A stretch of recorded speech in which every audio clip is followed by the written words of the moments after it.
Hello, and thank you for joining me for another Minecraft Monday.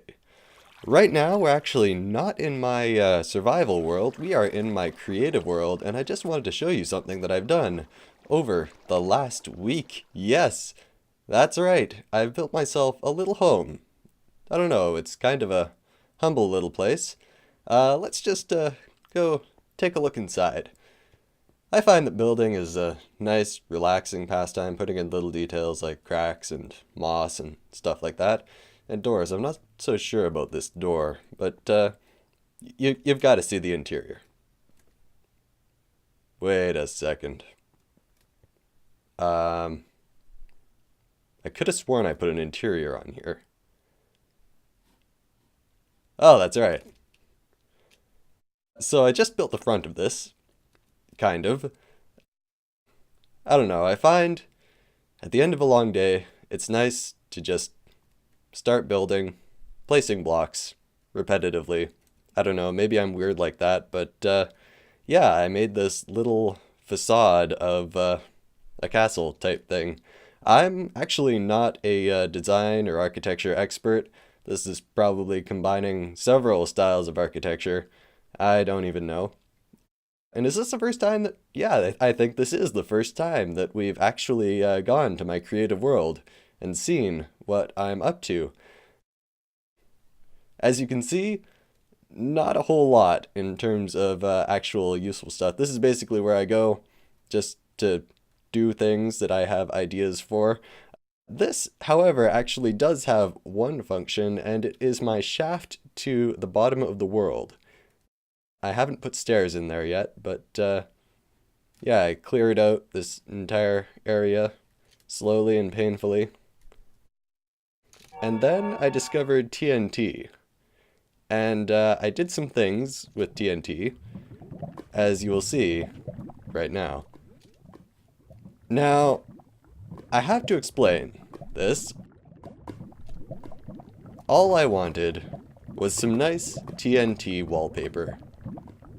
And little did I know that if you put TNT right beside lava... Okay, I'm kidding. So I blasted out this entire area. That's another nice therapeutic thing that you can do at the end of a long day. Just play with TNT. It's amazing how relaxing, I guess, it is to just blow things up. And the way I did this, as you might have guessed already, is we're down at height 0 here at the bottom of the world. I just put TNT beside lava, and as we might see at some point here, if we're lucky,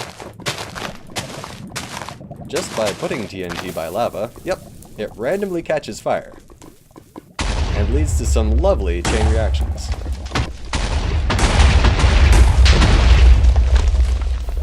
And if you're in a creative world, or if you're insane, that's actually a good way of creating these nice, kind of natural-looking, deep caverns. There's a downside, however, and that is that they are full of lava that is flowing all over the place. So it's not exactly the safest way of, you know, making caverns. This is actually my second foray into TNT in my creative world, because of course, when you're in a creative world, what else are you going to do but blast holes to the bottom of the earth using TNT? So that's actually one of the first things that I did in my creative world. I made an obsidian pillar, and I just dropped TNT off of it and made a hole to the center of the earth. And little did I know that that was actually going to line up with my castle here. And that's a nice graphical glitchy bug glitch. Whoops. All better. Not quite. But yeah, I just wanted to show you my castle. It goes all the way underwater. It has a nice illuminated, not quite drawbridge walkway thing up to it.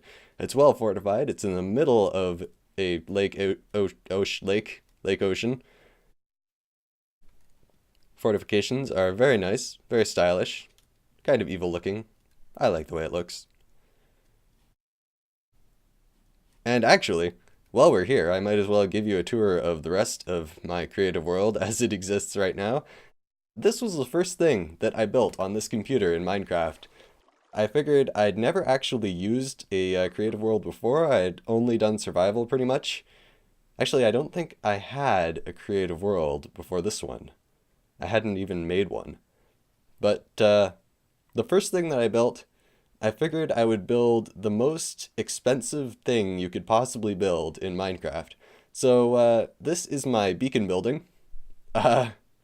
We have a full beacon under there. It continues out to the side. And then above that we have all of the chiseled and column quartz and acacia wood and emeralds and stained glass and a giant solid block of glowstone at the top. So yeah, that is the first thing. Oh yeah, and lava. Lava just going down the side here. Right next to my acacia wood. So yeah, that was the first thing that I built in Minecraft on this computer. And then I proceeded to experiment with TNT and things like that. Oh yeah, and you might recognize this structure from my survival world. It's full of iron golems right now because I think I let zombies in at some point. Yep. So there may or may not be villagers still alive there. Oh, there's a couple. But yeah, basically what I did was I copied this design into my survival world using slightly different materials. And I find that's actually a very... Except for this, obviously. This is just my ugly glowstone. I don't even know what I was thinking there. But yeah, I find that this is a good way to, get a design down and then just kind of reconstruct it in your survival world. This is my color palette for glass, determining that gray glass was the most translucent, transparent, whatever. And my experiment with water pathways and stuff like that. This was actually for my mob system. I was trying to determine what I needed to do to protect my mob system from creeper blasts, but it turns out that if you have a good mob system, you don't need to protect it from creeper blasts, which is good. But that actually led me to my experimentation with TNT, which went, well, I got a little bit carried away. I did that, and then I did that, and then I made a TNT cannon there, and then I made a TNT cannon there, and then I did some TNT redstone bombing over in the desert, and then the castle. So that's what I did with that. Then I found absolute zero on the map, which is right here, and I dug straight down, and I put a giant portal there. Just because, why not? But one thing that I didn't realize about creative mode was that when you go through portals, it's actually instantaneous. There's no waiting around. Oh yeah, and there's my glasswork in the nether to determine that lime glass actually doesn't look half bad in the nether. It's very, very vibrant, regardless of where you put it. But the reason that going through portals instantaneously in creative mode is important is that if you get stuck in a place where you have, say, a wall on one side that you can't get past without destroying something, and you're literally stuck on one side of your portal unless you break it or break the wall or do something of the sort. So that's something I didn't know. Let's go back.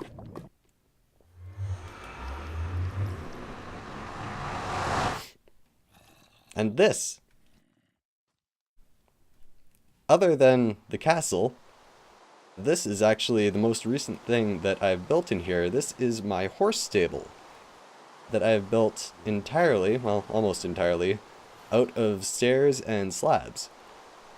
And this is actually another structure that I have transported I have relocated, I have reconstructed in my survival world, and we will see how that turned out in just a moment.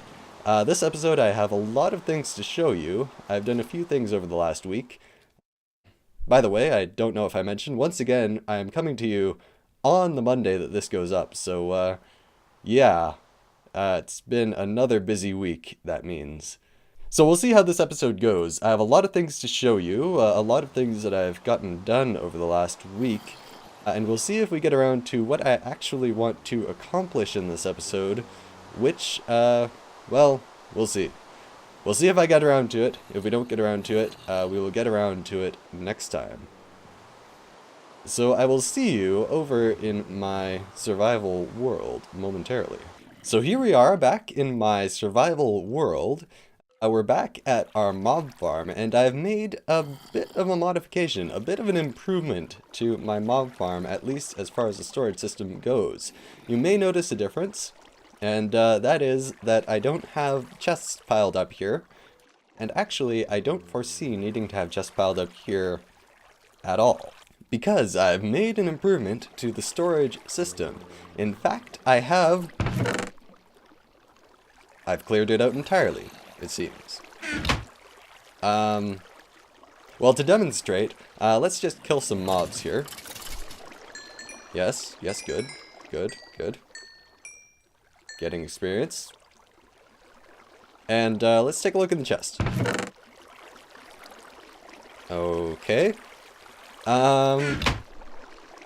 Well, as you might have guessed, what's going on here is that I've added more storage to my system that mob drops automatically filter down into. So if we just dig this out, hahaha, look at that. It's a thing of beauty. I still need to make a building to put around this. I realize I can't just have grass here and dirt and stuff. It's a little bit ugly, but yeah, it's functional. Anyway, I have this system going on here, and I would have made this go straight across and then down, but what I found was that unless I did it this way, the hopper that would have been right there was actually getting controlled by this switch and that redstone. So if I flipped it, yeah, if it was in the on position, the hopper actually wouldn't go and things would get stuck in this chest. Which would actually kind of work out if I had the mob system in passive mode all the time, but I don't. I actually have it in active XP mode all the time. You see, XP side. I don't know if you can hear that, but that's somebody snowblowing their driveway. It's spring in Calgary, and that means we're getting a large dump of snow. Which inevitably means that someone is snowblowing their driveway right now, as I'm trying to record. Anyway, so the way this works is you have your chest, it goes down to a hopper, goes down to a single chest, goes down into another hopper, which goes double chest, double chest, double chest, double chest. And it's actually quite full. I haven't devised a means of just getting rid of this junk armor and stuff like that. But I think I might make one chest just all gunpowder, one chest all arrows, and then just collect specific things. Or I might just go through this periodically and get stuff as I need it. But that is a much needed addition to the XP farm, because before that I was being forced to take things out of this chest, put them over here, and then when those filled up, take them all the way down to my storage area. Putting the storage right by the mob farm makes a lot of sense, and I'm glad I did so. But if I get these mobs out of the way, we will see the next thing that I wanted to show you. Now, I need to make clear, I didn't just go into creative mode and just dump a bunch of valuable ores or whatever here. I actually spent a lot of time mining over the last week. I've spent a lot of time in my branch mine, and instead of mining ores just regularly, I figured I'd mine them with my, I don't have it on me, My Silk Touch pick. So, I was specifically going after diamonds, but I also picked up lapis and a surprising number of emeralds. And I got into a few cave systems, and that was very, very interesting, very exciting. It's amazing. You can mine forever and then just come out like, I don't know, 100 blocks away. It's kind of weird. But I digress, and I also have to eat. I've gotten all these ores. I haven't actually mined them, so let's do that now. I have my Fortune 3 iron pickaxe, and we'll see how many diamonds we can get out of this. Currently we have no diamonds in our inventory. Let's just clean that up a little bit. And let's see what we can get out of this. Yeah, not bad. Right now, by the way, I'm completely out of diamonds. So, this is a much needed diamond boost.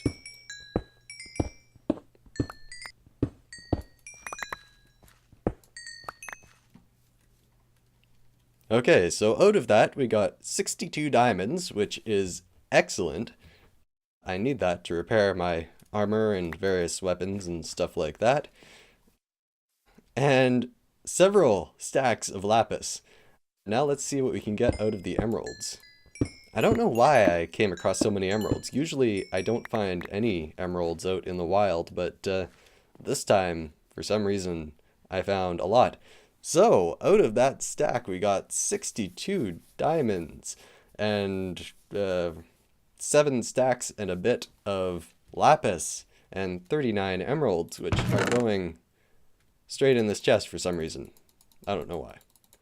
Just to get them out of my inventory. Along with my fortune pick. I don't know if I'll do mining that way in future, but that's just to illustrate what kind of drops you can get out of a Fortune 3 pick, which I didn't realize Fortune 3 was the highest fortune ranking that you could have, but apparently it is. So I was actually going for like a Fortune 4 pick, which doesn't exist, apparently. Anyway, I put my mossy brick to good use. I've started a wall, a retaining wall. That is kind of step 1 in my, immediate area prettification. Did I just say prettification? Anyway. Yeah, I'm going to try to make my immediate surroundings kind of nicer looking, make some more buildings here, and I'm starting with that wall. But let's move on to the next thing that I wanted to show you. I want to kill them, but I have 31 levels already. So let's just go into the house. Aha! Look at this. This is my first ender chest. You make this, of course, with 1 eye of ender and 8 obsidian, just like you would a regular chest or like a music box or a note block or whatever. And the reason I have my Silk Touch iron pickaxe in here is that I actually made another ender chest, and I forgot, or I didn't realize, one of the two, that you needed to break it with a Silk Touch pickaxe. So basically I just wasted an entire eye of ender. Fortunately, you do get the obsidian back if you mine it regularly, but not the ender eye.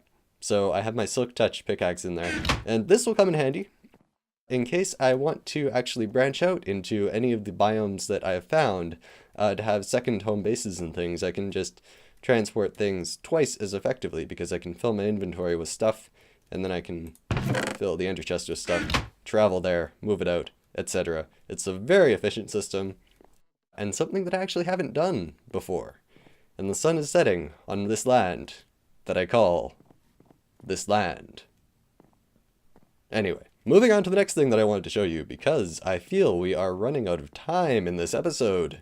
My enchanting station is still on the space in between the cubes. I haven't moved it upward, but what I have done is enhanced my brewing station. I have my infinite water source. I have nether wart, as well as some soul sand. Why do I have exactly 14 blocks of soul sand?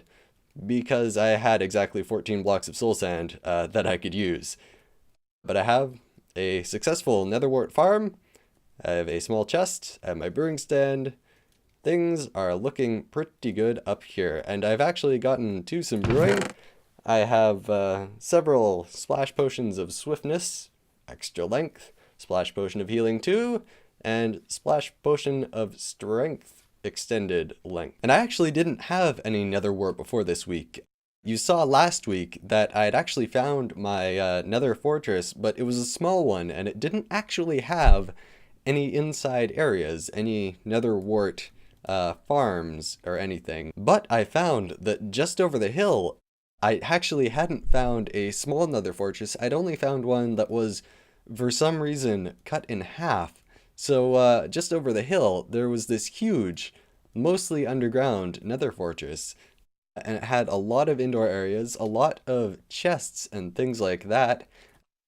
And I even found a single little netherwart farm that I have removed and taken to my home base for brewing purposes to create awkward potions.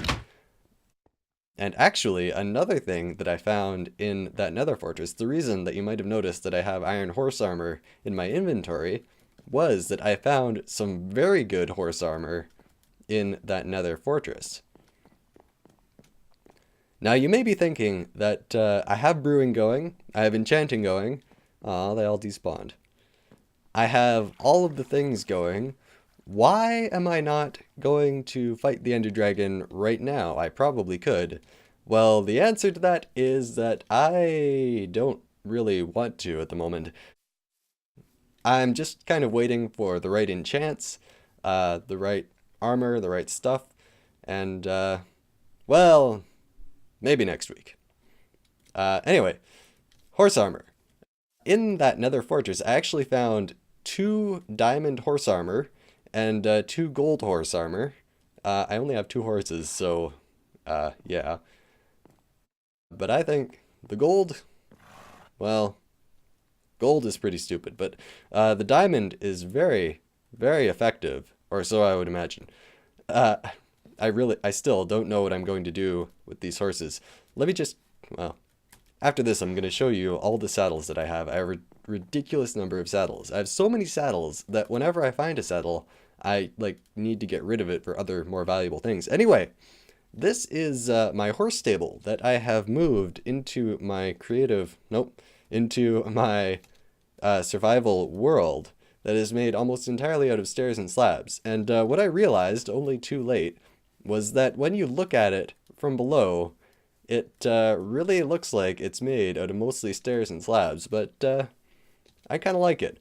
It looks very, very stable-y, very open, very kind of yeah, lots of ventilation, which I'm sure we need. These horses. It doesn't have any hay though, so sorry horses. It's got good lighting. It has glowstone. In fact, I venture to say that this stable is better built than my house itself. My house is lit with torches because you can't put glowstone on it. You can't put glowstone in the floor or on the walls because it would then stick out to the outside. It would look really weird on the outside. But I like how this came together. I like the little gap there, the 1 slab high gap. I like the texture on the outside. This little in and out and these columns. I like it. I like it a lot. From now on, I think I'm really going to make most of the stuff that I do make in my survival world, in my creative world first, because I like the way this turned out, even though it does look like a pile of stairs from below. But, yeah, that is enough of that. The acacia trees are doing well. I put torches on a couple of them because it turns out mobs actually like spawning on top of them, which I didn't know was really a thing. My other enterprises are going well. Oh yeah, and I have a Smite 5 Looting 3 Unbreaking 3 sword, which I find, although it doesn't do very much in terms of killing Endermen, it actually gives you, apparently, up to 4 Ender Pearls per Enderman. Which I didn't know. I thought Enderman only dropped 1 Ender Pearl at a time. But if we can get both of these guys angry. Thank you. Yeah. Yeah. Come at me, bro. Come on. Show me what you got. You got nothing because I'm cheating. Aha, aha, aha. Yeah, come on. That guy dropped one, and that guy dropped none. Okay, so maybe it isn't that reliable. And maybe I'm just making that up. But, anyway. This sword, in particular, is going to be very effective against, wither skeletons. And it has been very effective against wither skeletons. Unfortunately, I haven't gotten any wither skeleton skulls, so, my chances of actually spawning a wither are very little.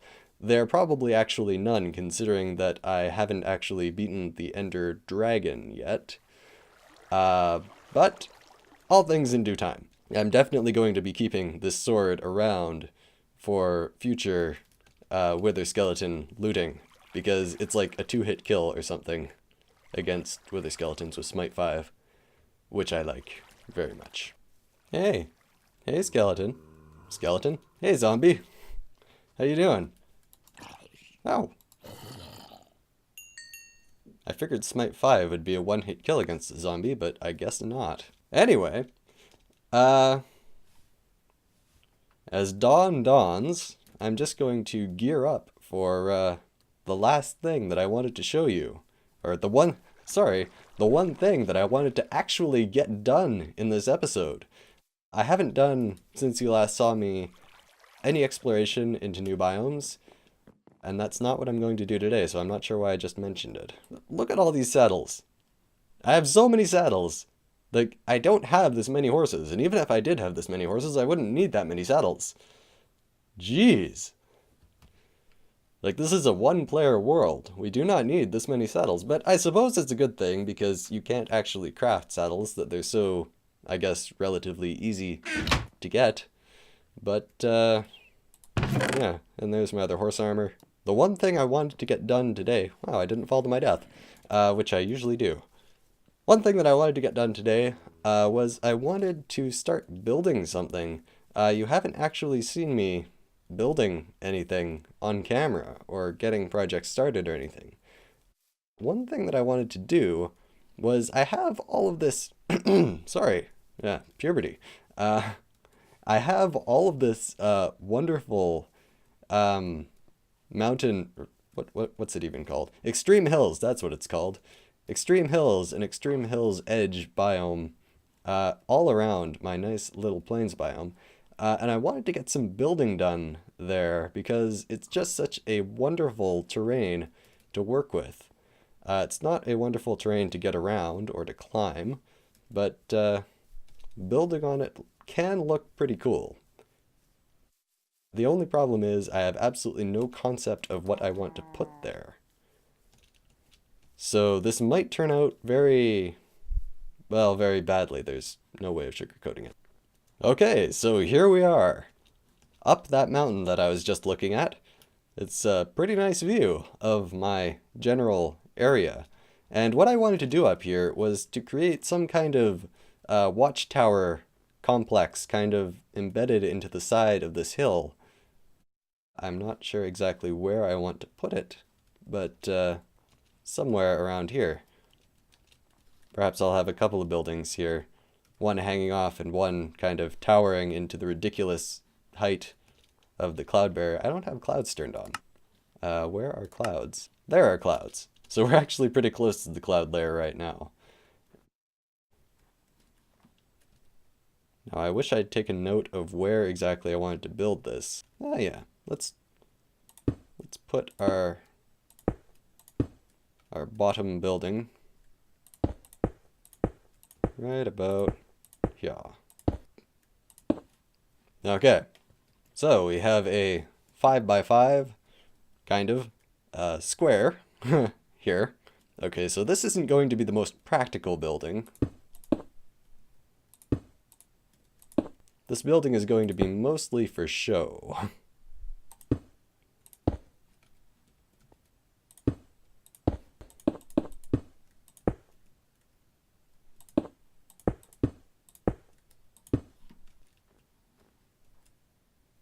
That doesn't look good.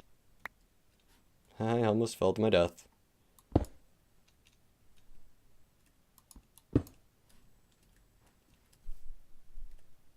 Yeah, that looks better. I just have no idea how to get to the other side to fix that now. Careful, careful. Just be careful, just be careful. And that looks alright. For a foundation.